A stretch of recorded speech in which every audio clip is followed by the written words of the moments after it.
Mazda has been making pretty big waves recently, and not too long ago, they introduced a turbocharged engine to an all-wheel drive system. This is the 2024 Mazda 3 Turbo Premium Plus All-Wheel Drive Edition. In an area filled with speedy and expensive hatchbacks like the Honda Civic Type R and the Hyundai Elantra GT N-line, the Mazda 3 aims to carve out its own niche. But how does it stack up against its rivals like the Volkswagen GTI? Okay, so compared with your Volkswagen GTI, you actually can't get this thing in a manual transmission. So the GTI is going to be a little more of your sporty vehicle. Not to say though that this thing isn't a sporty vehicle, because it is. It's just a little more practical and functional. But looking at the exterior here, we have it in a machine gray metallic finish, which really looks great on a cloudy day like this. And complemented by this beautiful gloss black trim that is really abundant throughout this vehicle. Now, if you look at the grille here, we do have our parking sensors that are hidden nice and neat in there with our big Mazda badge right there. And just below that, next to our functional inlets, we do have a nice gloss black spoiler here, splitter.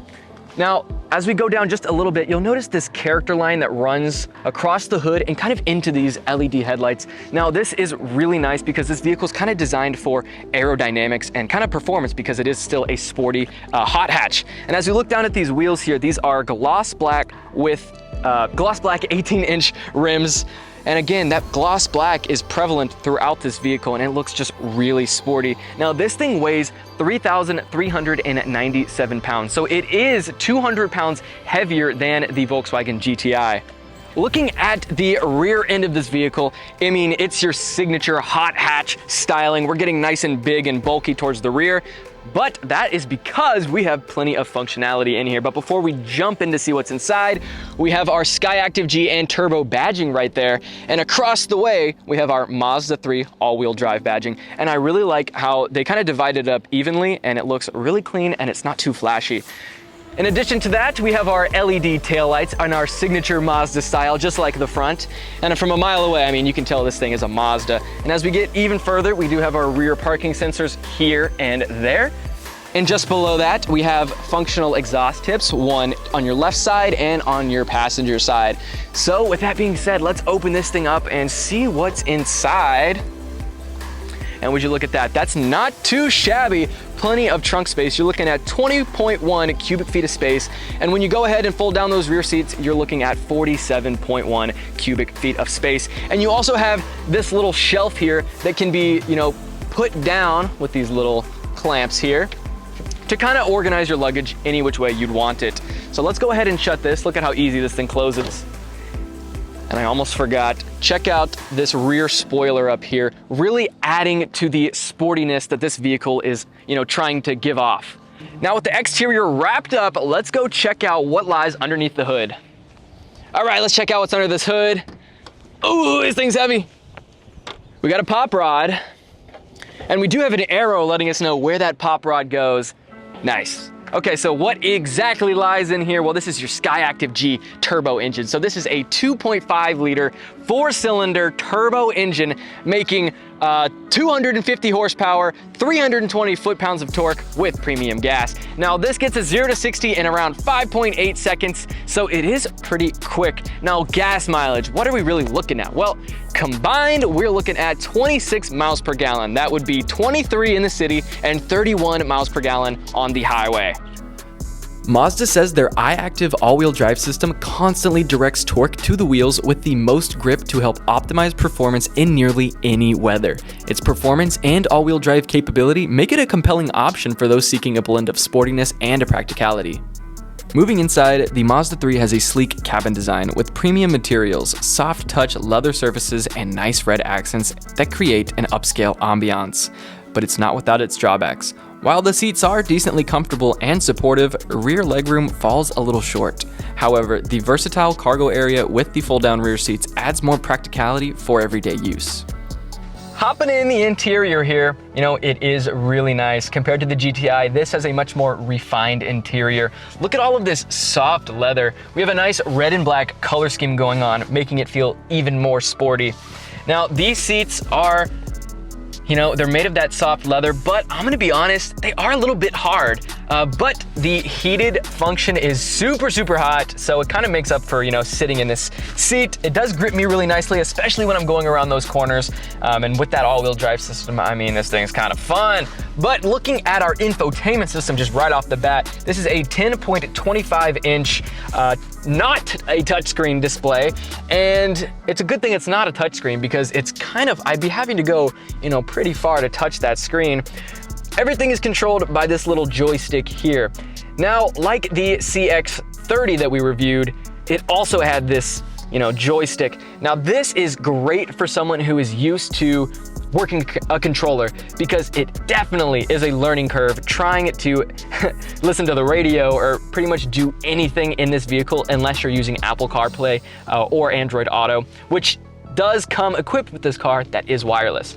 But yeah, just keep in mind, you know, this thing can be a learning curve, but I really like the incorporation of the volume knob right next to it. I think it's a super fun touch and really comfortable for my elbow to sit here and just kind of change the sound. But let's move down the line just a little bit here. We do have our tactile buttons right here, none of that electronic stuff. They're nice push buttons here. And then just under that is our QI compatible phone charger, which does work pretty well. And then we have our 2 cup holders, our standard gear shift knob, and then to the left of our shift knob is our sport mode controller. So there's only 2 modes. You have your normal mode and then your sport mode. So simply click that thing up and down to change modes. Moving past our little joystick here, we have our center console that can be adjusted to any position we really like. And let me just say, this leather is super, super soft. When I drive, I typically have my hands kind of like this and I rest my elbow on the center console. It is so, so soft. Now let's open this thing up and we can kind of adjust this to whatever position we really like. So if we want to keep this thing, you know, half open so we can quickly access some of the stuff we have in there, we can simply do that and it'll stay nice and tight. But if we want to open it up, you simply slide it all the way back, pull up on it. Now, what are we looking at in here? Well, it's actually not too much space, but we do have this little divider thing to kind of organize the stuff you would throw in there. And next to that, we have 2 USB-C charging outlets because, guys, this is 2024. We are rocking the newest and the best technology here. Okay, let's look at our wheel now. So this is, you guys know, Mazda does a great job with their steering wheel. So in addition to these paddle shifters, we have kind of everything that we'd want in a steering wheel.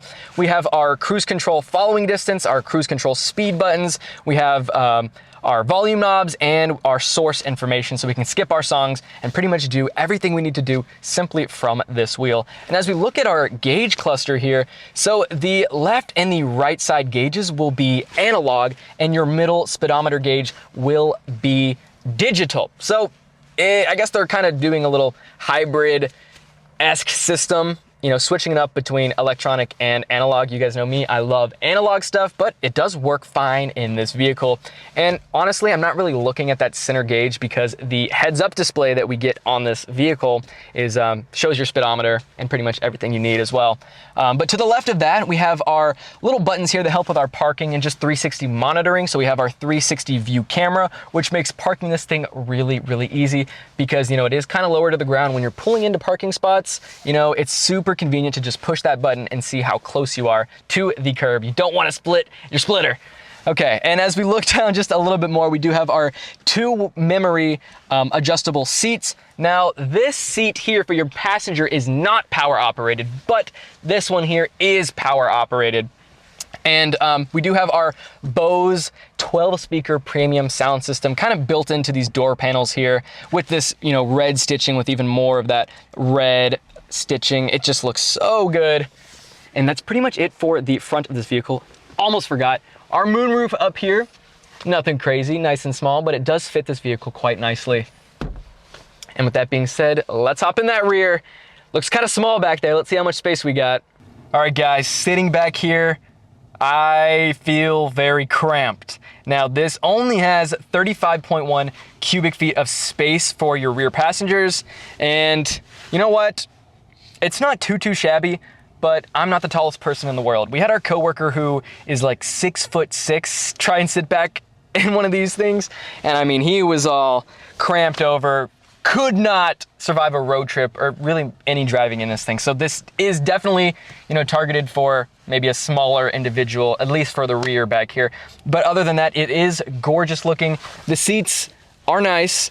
The headrest does push your head a little bit forward, a little more forward than what I'd be comfortable with.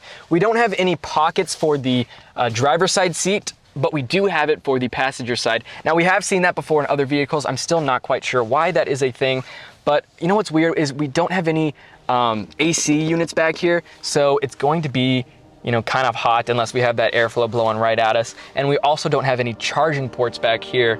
But as we move this thing down, we do have some cup holders and some more of that soft leather here and more of this gorgeous red color. As we look at our door panels here, it's pretty standard. The window does feel a little bit small, and headroom wise, it works for me, but it definitely wouldn't work for anyone taller than maybe 6 foot.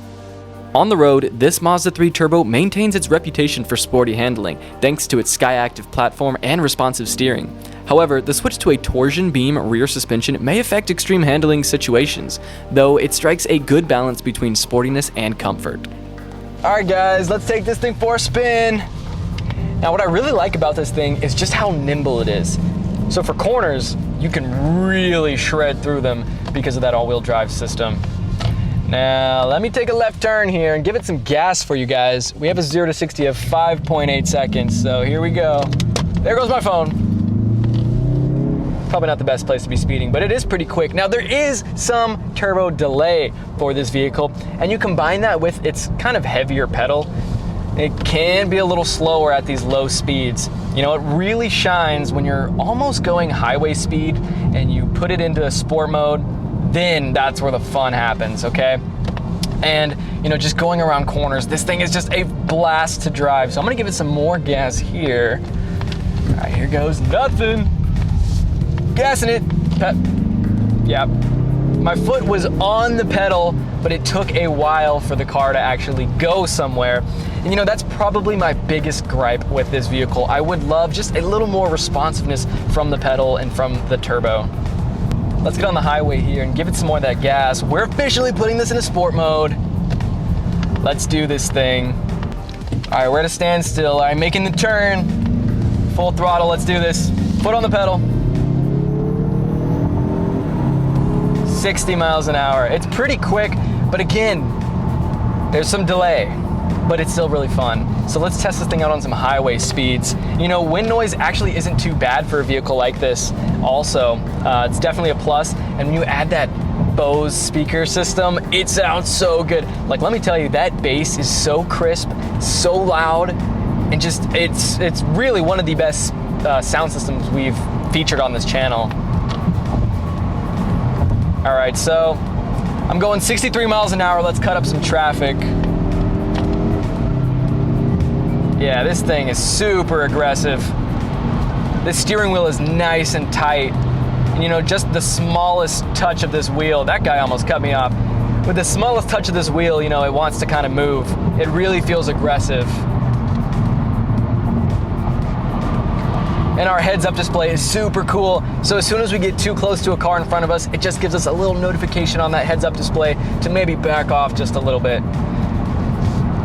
You know, but one thing I have to say about this car is the lane assist. Now, I'm all for lane assists in vehicles. I think it can be really helpful. However, this Mazda does, you know, kind of grab the wheel and take control from you, which, you know, can be a safe feature to kind of, you know, really keep you in your lane, but it scares me every time it does it because it's just really aggressive and quick about it.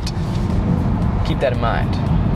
Now, for a vehicle as much fun as this, the gas tank is pretty small. Now, it is a smaller vehicle, but the gas tank is 12.7 gallons. So you can imagine, you know, you're gonna be at the gas station quite frequently in this vehicle. The max range is around 280 miles on a full tank of gas. So I was mentioning that the seats are a little uncomfortable, but you know what? After getting it adjusted perfectly to kind of, you know, fit my posture and everything, it's not too shabby. I do wish it could be just a little bit more soft, but it's, you know, it's honestly not bad at all. Visibility is pretty decent in this vehicle. We do have these really large B-pillars that can kind of get in the way a bit, but Mazda did a great job with their technology for, you know, your when you're trying to turn and try and switch lanes, it'll alert you to cars in your blind spot. And you're not gonna lie, the first day we had this vehicle, it totally saved my butt. And if you don't like the sound that it makes every time you turn your blinker on, you can literally click one button and turn it off. Super, super responsive. Now let's take this corner a little bit fast with this all-wheel drive system. Oh yeah! Okay, this thing is a lot of fun. The 2024 Mazda 3 Turbo Premium Plus remains a solid choice in the compact hatch segment, offering the perfect blend of performance, technology, and of course, style. While it may not be the most spacious or maybe even fuel-efficient option available, its engaging driving dynamics and upscale features make it a worthy contender. Now, pricing does start for this Mazda 3 Turbo at over $30,000, while the fully loaded models like the Premium Plus trim can reach close to $40,000. All right, guys, just to let you know again, everything is subjective that we have said, so we always recommend go to your local Mazda dealership, try one of these things out for yourself, and then let us know down below if you agree with us or if you don't. We'd still love to hear your feedback nonetheless. So that's gonna be pretty much it for the video, guys. We really hope you enjoy. Remember, if you wanna collect your car of your own, check out our website at ClassicCars.com, which is our online marketplace with over 30,000 listings live on our site. And also be sure to check out AutoHunter.com, which is our 7-day online auction. My name is Luke, and we'll see you guys in the next video.